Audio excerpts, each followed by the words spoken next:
Productive মুসলিম বইটি একজন মুসলিমের জীবনের প্রতিটি ক্ষেত্রে কিভাবে উৎপাদনশীলতা বাড়ানো যায় তা নিয়ে লেখা।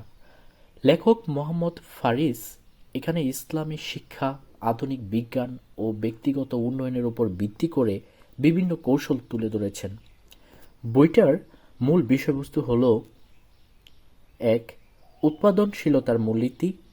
এখানে বর্ণনা করা হয়েছে কিভাবে একজন মুসলিম তার বিশ্বাস ও ধর্মীয় আচার-আচরণের মাধ্যমে উৎপাদনশীল হতে পারে। ২.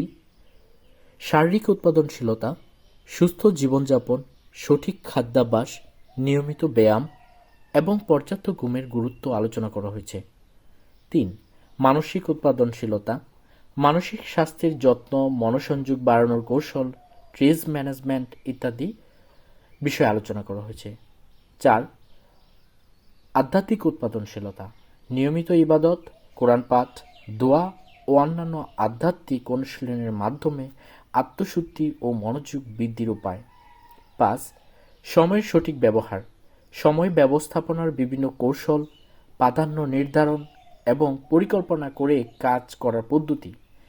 এই বইটি শুধুমাত্র ধর্মীয় নয়, বরং প্রতিদিনের জীবনের বিভিন্ন ক্ষেত্র যেমন কর্মক্ষেত্র, পরিবার এবং ব্যক্তিগত উন্নয়নের কিভাবে উৎপাদনশীলতা বাড়ানো যায় তা নিয়ে বিস্তারিত আলোচনা করেছে।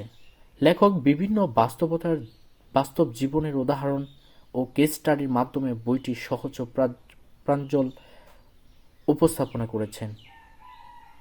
প্রোডাক্টিভ মুসলিম একজন মুসলিমের জীবনের ভারসাম্য বজায় রেখে কিভাবে সফলতা অর্জন করা যায় তা নিয়ে একটি প্রয়োজনীয় গাইডলাইন। আশা করি এই বইটি পড়ে সবাই উপকৃত হবেন।